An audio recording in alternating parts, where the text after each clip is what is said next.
What's good with y'all? I'm Donye. And I'm Marcia, and this is the Hey Sissy Podcast. Go sissy, hey sissy, go sissy, hey sissy. Peace to the haters. Go Bye, sissy. see you later. Hey, You my sissy. road dog. Go Sis, sissy. we are greater. Hey, sissy. Holding it down, and Go you know we stay sissy. true. Hey, Fam sissy. to the end Go is how sissy. we do. Hey, Fam to the sissy. end Go is how we sissy. do. Hey, Fam to the sissy. end Go is how we sissy. do. Hey sissy, go sissy, hey sissy, go sissy, go, go, go, go, go. We the bomb, let's go sissy. Hey. We the bomb, let's go sissy. Hey. We the bomb, let's go sissy. Hey.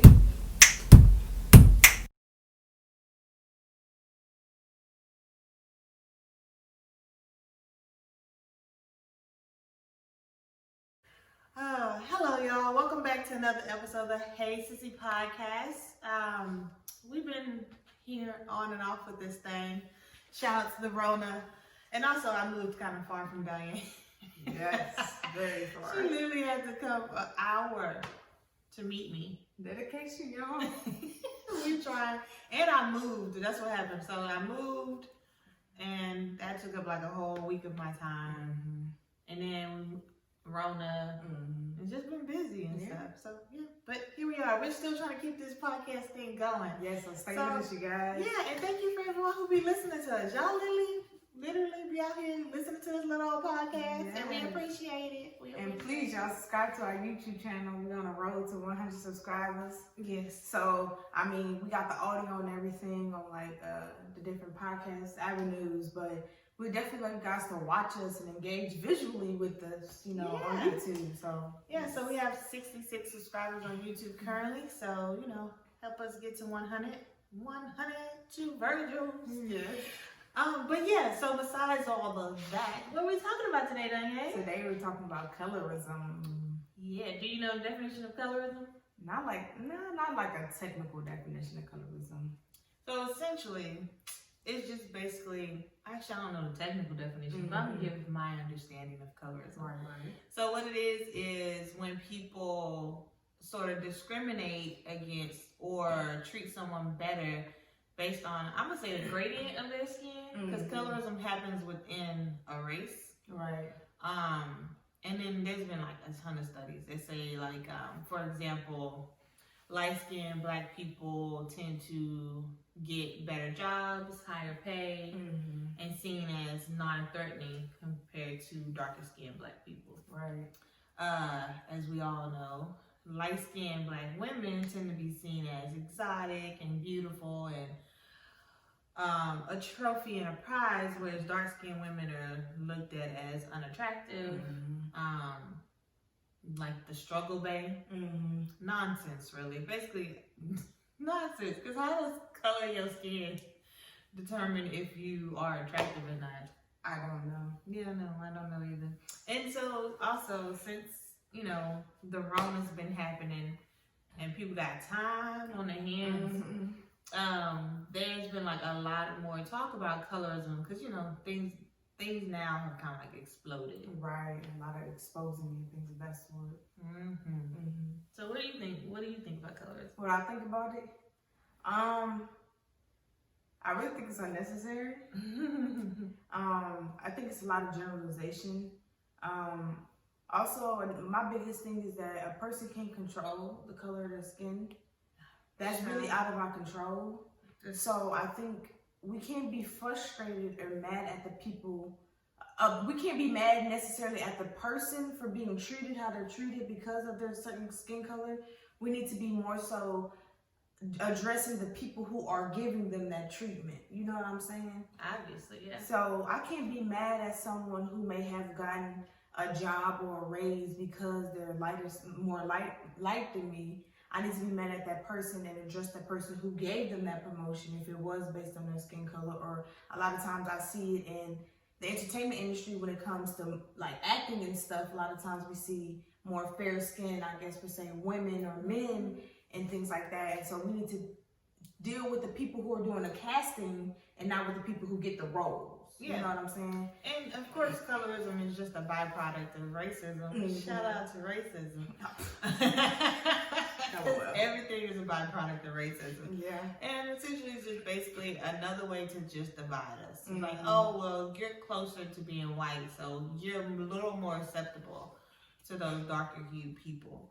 And there are people who have light skin privilege, obviously. Mm-hmm. We're like in the middle of the spectrum. We're brown skin girls. LOL. So yeah, we just be in the middle, just be hanging out, watching light skins and dark skins fight around us. Because we just be like, come on guys, let's just all get along. And so yeah, but it's just, oh child, it's a mess. And it essentially, like at least in this country, it stems from house slaves and field slaves. Mm-hmm. The masters of the enslaved people were out here having sex with their slaves, and then they made light-skinned children, and they just treated those light-skinned children better. Mm-hmm. But they were still slaves, but they just got slightly better slave treatment. Mm-hmm. And that just carried on, especially when people started being lighter skinned and they could pass for being white, and that just further separated the divide between light skinned and dark skinned people. Right. Mm-hmm. And I see a lot of times there is an issue when people be like, oh, you're pretty for a dark skinned woman and everything like that. And it's like, why does my attractiveness, why is that determined upon my skin color? You know what I'm saying? Because it's really nonsense, the thought that dark skinned women aren't attractive. Right, and they're very beautiful. It's like, what is wrong? Have you seen a dark skin? Their skin, Oh, it's so gorgeous. amazing. Oh my gosh. It's like flawless. Yes. Ugh, Like they say, the darker the berry, the sweeter the juice. that made me feel some type of way. Like, I'm sweet too. Hey, that's how even if you reverse it, that same. Well, it's just a way to make darker skinned people feel good about themselves. That's all it is. And understandable. I understand because it's necessary. Like, if the world is telling you you're not attractive, you are like, you're wrong. I have to affirm myself. So Right. but that's what be going on in these streets. Like this, I think it was a basketball player. I don't know his name, but he unnecessarily tweeted about how he don't think Lupita is attractive. Right. Like, first of all, no one asked you. Second of all, no one cares what you think about Lupita because everybody else in the world thinks she's beautiful. Right. So, sounds like a personal problem to me. And then he ended up apologizing later because he realized, like, basically it was colorism was one of the reasons he said that. And I think a lot of times when it comes to colorism, we associate certain things with a color. Like sometimes we associate that lighter skinned women, or sometimes even men too, have that, you know, curly kind of hair and things of that sort, a certain grade of hair, good hair, and that people who are typically darker have the, you know, the nappier kind of hair, harder to tend to hair, and things like that. And it's just like, that's really a genetic thing. Hair, skin color, the kind of type of hair, you can't control those kind of things. You don't know when you come out of the womb, you don't know what you're going to be born with. Yeah. So my thing is we can't get frustrated at people for something, the things that, again, that they cannot control. Yeah, it just all boils down to ignorance. Yeah. There are darker hued people who have straight hair. There are darker hued people who have thick, curly, 4C hair. Like you said, it's just genetics.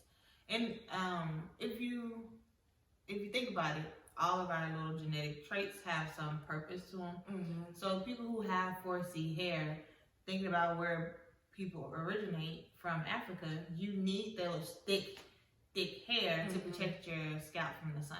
Right. So I don't know why that would be deemed like an unattractive trait or be something to joke about, because it literally serves a purpose. And also it doesn't, like, it's just hair. I just think we shouldn't be mad at things that don't really affect our everyday lives. You know what I'm saying? If it's like, how is someone having a certain kind of type of hair effective on you? How does that affect your life in any kind of way? People just allow nonsense that they hear to be like embedded in their brain, and they hold it as truth. Right, that's true. Like when it comes to things like people who are black who have, you know, light eyes, We be like, oh my gosh, your eyes are so pretty, or how are you black with those color eyes? Because we typically associate the blues, the greens, and things with white people. But in honesty, you know, it's just as possible for black people to have those same color eyes as it is for, you know, white people. You know what I'm saying? Blue eyes is a recessive trait. It's like people having blue eyes, they just like 1 out of 4, literally. Just nothing special. And another thing about colorism, the fact that if someone is fair skinned or have a looser texture hair, like they have to be mixed. Right. They can't just be full black, as if being 100% black only equals you being dark skinned with kinky hair. And that's not true. Falsities and lies. You can be fully black and have light skin. Black people make all shades of the rainbow. Right. So it's just really weird the way people's minds work. Like, your skin color is just basically a genetic makeup. And really, it's all about what? Pigmentation? Yeah. Because, you know, you still have albinos who are black, but they just have lack of skin pigmentation, so they come out lighter. You know what I'm saying? And that's just how it happens. Like, it just depends on your, how I guess, strong your pigmentation comes through when you're born. You know what I'm saying? So, yeah. But society will have you out here thinking that if you're dark skinned, you're ugly, and if you're light skinned, you're fine, which is false, because light skinned people, they ugly. There's some ugly ones, not they ugly, but there's some ugly light skinned people. There's some beautiful dark skinned people. There's some ugly dark skinned people. Ugly people come in all shades of the rainbow. And it depends on, it all depends. You still let this slide? Yeah. But my thing is, it all depends on what you deem as ugly. Yeah, what you think is unattractive. You know what I'm saying? That's all on personal preference. And my thing is, when it comes to preference, this is a little smidge off subject, but my thing is when it comes to preference, you do not have to bash another shade of the black spectrum or a whole race in order to prove a point. We don't need you to do that. We understand that's your preference, but you don't need to bash someone else or degrade someone else to prove your point. Because at that point, it really stops being a preference, and that just starts being something because of some trauma you got going on. That is, And also, how can just one shade of a woman be your preference? Like, oh, I only date light-skinned girls. Why? Right. What's different about a light-skinned girl and a dark-skinned girl? Other than the shade of their skin. Right. They both black. They are. They are. And I mean, honestly, a shade of a person does not determine their character whatsoever. So you may deem one person based on their skin color more attractive than the other, but at the end of the day, it's all about character and how that person acts. So yeah, because apparently I had heard this. I think I saw this chick. Yeah, I saw this chick posted in an Instagram comment. There's this Instagram page I follow called The Darkest Hue, and she did a post about colorism, and this chick talked about how she was dating a basketball player, football player. She was darker skinned, and he was dark skinned, and they were dating, and they loved each other. But she said he allowed his homeboys to trash him about dating her. And he broke up with her and got with some light-skinned girl, and like she said, they still talk. And he be talking about how he's like married to the chick and everything, but he's miserable because he allowed his homeboys to talk him out of dating her because she was dark-skinned. Y'all gotta stop letting y'all friends talk y'all out of things. Live your life for you, what makes you happy, and only you. Yes. And if your friends are trying to get you to date a certain complexion of a person, you gotta ask them, but why? What is beneficial for them, me dating them versus this other person? Why? What is the reason why I can't date this person? You know what I'm saying? Yeah, because I don't know what it is about black men and seeing light-skinned women and white women as trophies, like rewards for being successful. It's really strange, especially when there's men like Denzel Washington, who is married to Paulette, whatever her last name is, and she's a very nice dark-skinned lady. Right. Why? I don't know why. Why is this a thing? Like, I seen a post where this guy was with this girl, and he was talking about, I would never date a dark-skinned woman, but she's something special about her and she's different. Oh, I saw that. He was like, oh, I was never attracted to dark-skinned women. But, you know, me and her became friends, and I love her now. So you just told everybody on the internet that you don't think your fiance is attractive. Everybody was in the comments like, girl, no. I wouldn't have did it. You don't get to be with him. Mm-mm. No. And don't feel special if they making you some kind of exception. No. That's not gonna make me feel special because you dated me. That exception thing is not. It's not a reward. It's really like a default for me. It's just like It's kind of like settling. It is. Mm-hmm. It's like, oh well, I mean, you turned out to be alright. I guess I'll keep you. Right. Don't let them do that to you. You're worth more than diamonds and rubies, girl. Yes. And y'all are beautiful, whatever shade y'all are. Yes. So I want to switch gears and talk about colorism in like movies and stuff. Okay. All right. So everyone's favorite movie producer, screenwriter, actor Tyler Perry leans heavily on colorism. A lot of people have written think pieces about it. I've even written a think piece about it in grad school. Oh, okay. I found an old paper I wrote about colorism in Tyler Perry movies. I was like, who knew? Okay.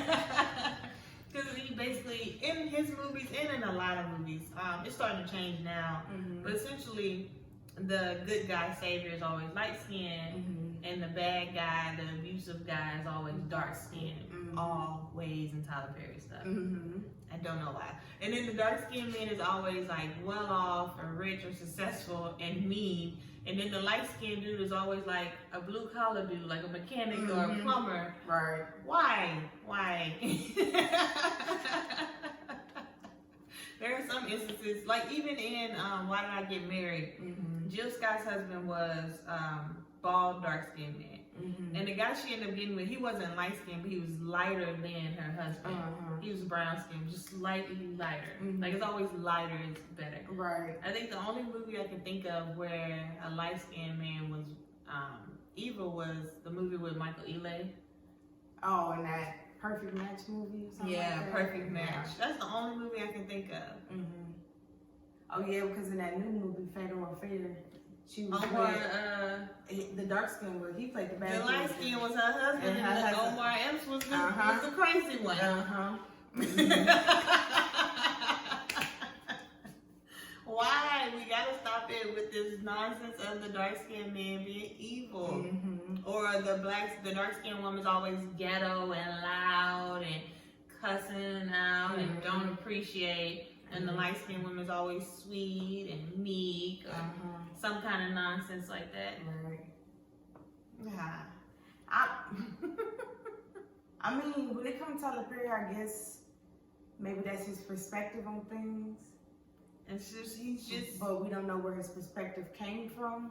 He's just following Hollywood tropes like everybody else. They just don't think too hard about it. Because that happens often in movies. Like you said, like with Fatal Affair.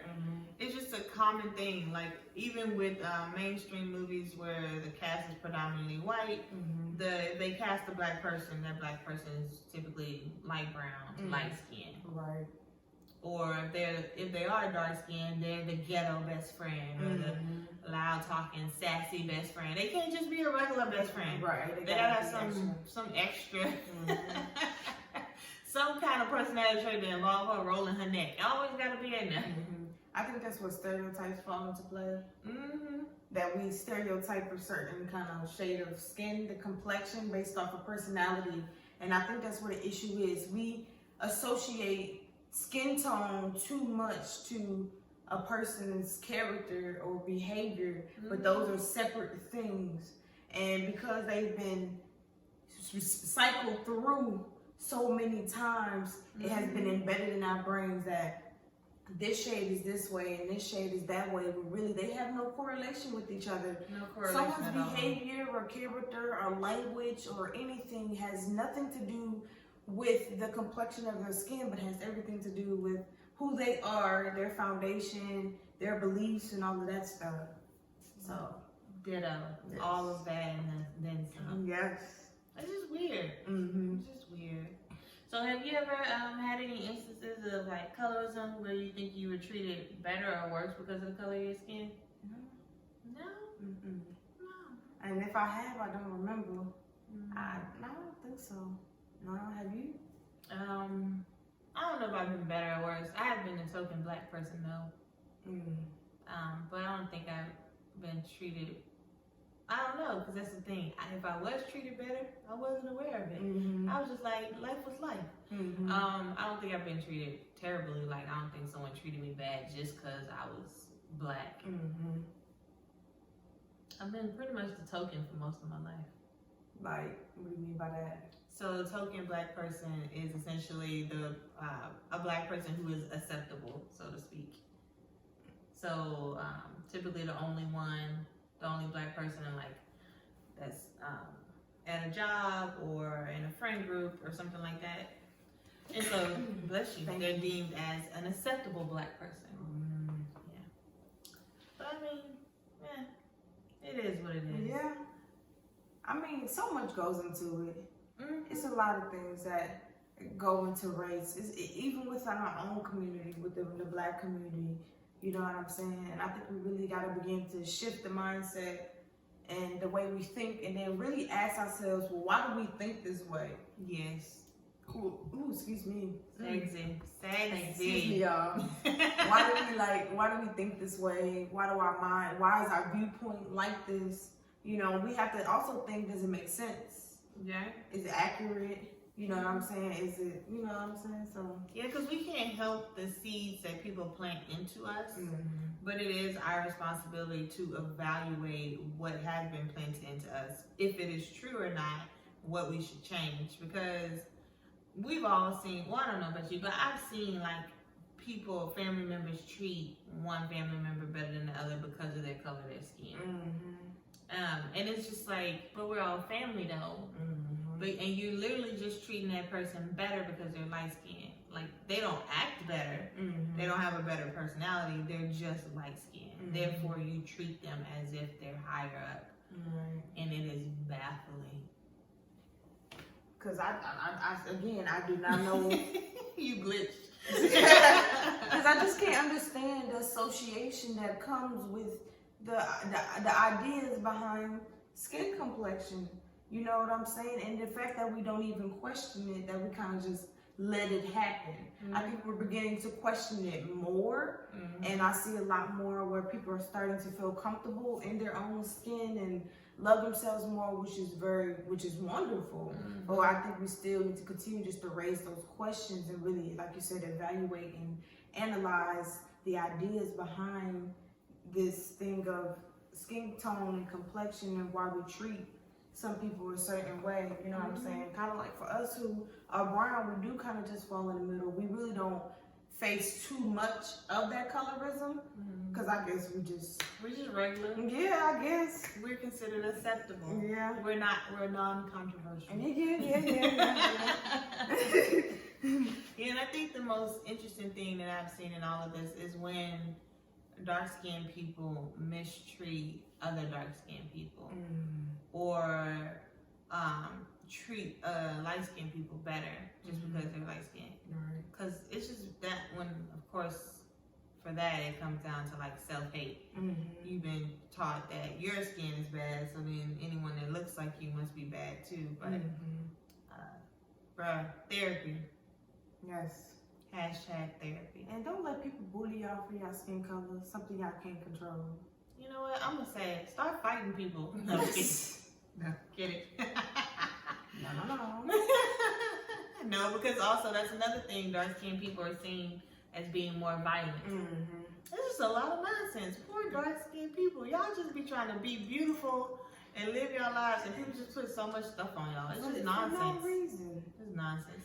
People just need to find, again, really with like all black people, they just need to find someone just to blame or insult or things like that to deal with their own stuff. Like they say, misery loves company, so they've made it some kind of game really just to put all these things in our minds just to really destroy the black community in all ways possible, putting different things within it to divide it, you know what I'm saying? And we can't let that kind of stuff divide us, because at the end of the day, again, sometimes it doesn't matter your skin, like what color your skin is, because y'all can all have those same experiences and things like that. You don't really know, just because a person may be lighter skin or darker skin, it doesn't really matter. You never know the trauma or the things that someone encounters based on their skin color. You may think, oh, so-and-so's lighter, so they get special treatment, but you don't also know the kind of trauma they may experience just because they're light skinned.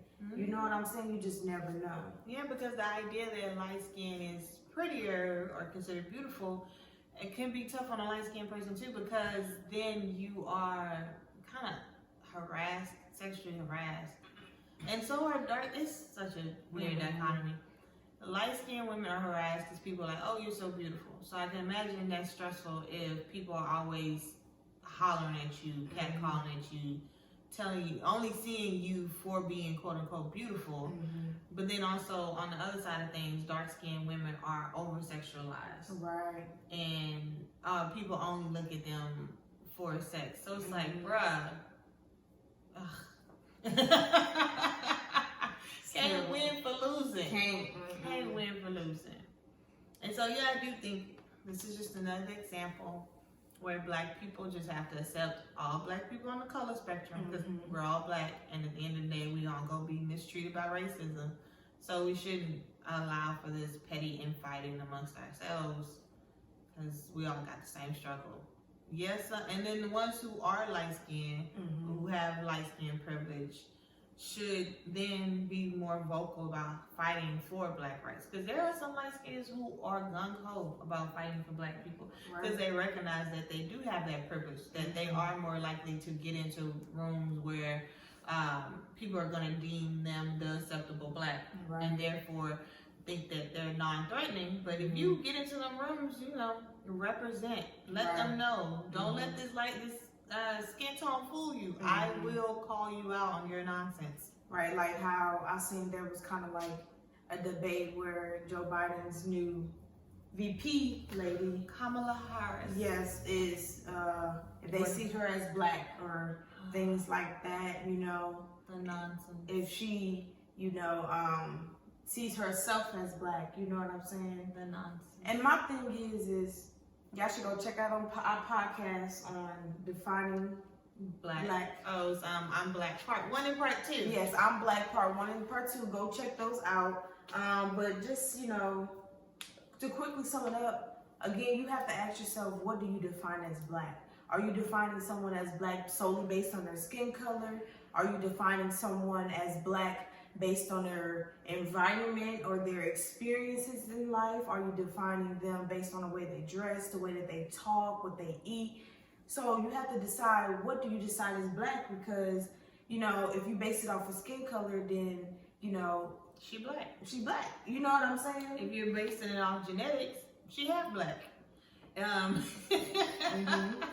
If you're basing it off experience, she black. And it's funny, they're like, well, she's not black. She went to HBCU. She joined a historically black college. She literally looks black. I think she's a Greek too. She's an Yes, AKA. that was I thought I said historically black.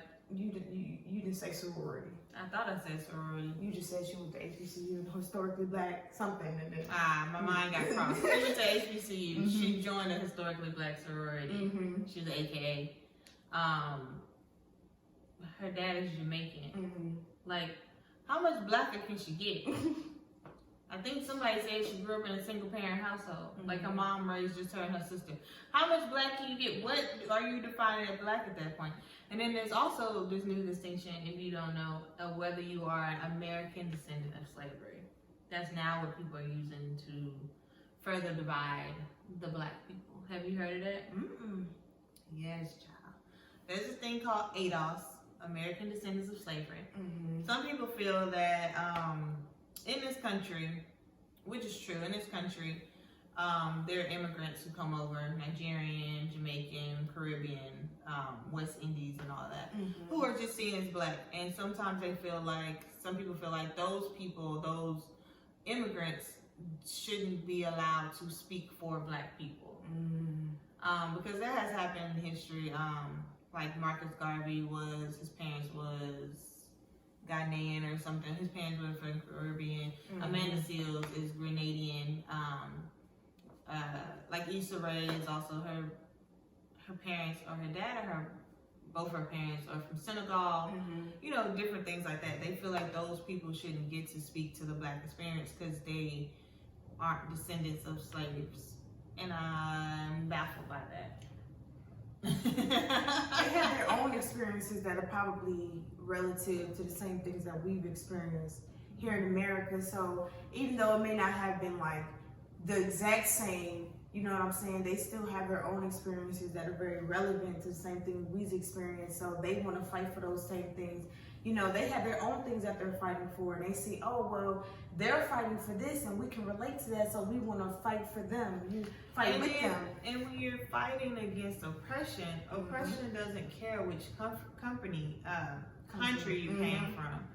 It's really just essentially that you're Black. There are some advantages that immigrants have gotten over Black people. That's a real thing. Recognize it.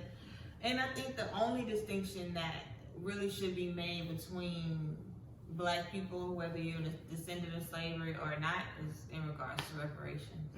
Because that's the only really distinction, I think. And that's really what the ADOS people, that's their primary focus. Is reparations. They want to make sure that reparations goes only to the descendants of slavery. But people are now starting to use that ADOS platform to discredit Blackness, like people for Kamala Harris. They were like, well, she's not an American descendant of slavery, so she not Black. No, her skin tone is still Black. Her dad may be Jamaican, but she grew up in the United States, so she is a Black American, Black and Indian American. That's how she chooses to classify. Cool, bet. So again, that's how you gotta ask yourself, how do you define, you know, Black? You know, because if we base it solely off of skin color, then we all Black, B. But then, you know, we got that issue, you know, again, of colorism and things like that and stuff. And sometimes we may say things that we may not have meant to say it when we were younger or things like that because of a certain idea. Like sometimes some people, I guess a celebrity or something, may say something along the lines of colorism in their past, and we get frustrated and mad at them. Who are you talking about? This girl named Queen Naja. Oh yeah. They accuse her of colorism because of a few things she has said. You know. Yeah. I mean, we've all said some things that may have been a little prejudiced. But I guess it just depends on when you said it. How long ago she said that stuff. It don't matter. People want to cancel you if you said it 25 years ago. That's like Doja Cat. Everybody was like, trying to cancel Doja Cat because of that song she made in 2015. And then some conversation she had on Tiny Chat. And then people was like, she's like, that was a long time ago. They was like, you was on Tiny Chat last week. I don't know. It's just interesting. Like, there's like some people who talk, it's like the whole thing with the N-word too. It's like, are people like Doja Cat or who are like real fair skinned, biracial, are they allowed to say the N-word? This one girl saw this TikTok. She's like, my daddy Black, my daddy say the N-word, so I can say the N-word. And we have to also understand the kind of foundation that some people grow up under. Some people who are biracial, they may grow up more so around the white side of their family versus the Black side. You know what I'm saying? So they may act a certain way or talk a certain way, or a little different, or their ideas may be a little different based on how they were raised. Even then, when people who are biracial and depending on your skin complexion, it's all about your environment, the kind of ideas and things that you grew up on that can kind of play a part in the kind of language or the kind of things that you say. Yeah, I think at the end of the day, we just gotta stop trying to find words to divide ourselves. Like, we gotta stop trying to oppress people within our race. It's exhausting, people. It's tiring. So it's just like, let's just all get along. Kumbaya, my Black people. Please, Kumbaya. Please. But for real, we gotta come together to fight for the collectively, first of all, have a better position in this world, in this country at least. Because it's tiring trying to keep up with who black and who not, and where I fit in and where I don't. I guess I'm considered black because I grew up in the hood. That's a defining characteristic of if you're black or not for some known reason. Y'all go watch that podcast, part 1 and part 2. I'm black, y'all. Yes. Man, anything else you gotta say about the colorists? No, I don't think so. No. I think we talked that out quite thoroughly. Y'all, leave your comments down below, your ideas, what y'all think about colorism and things like that. We love to engage in conversation with you guys. Yeah, so thank you for joining us on another episode of the Hey Sissy podcast. Rate our podcast on Apple Podcasts and other platforms. Leave us a comment on Facebook.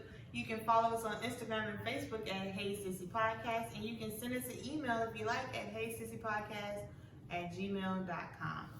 All right, be breezy. Bye.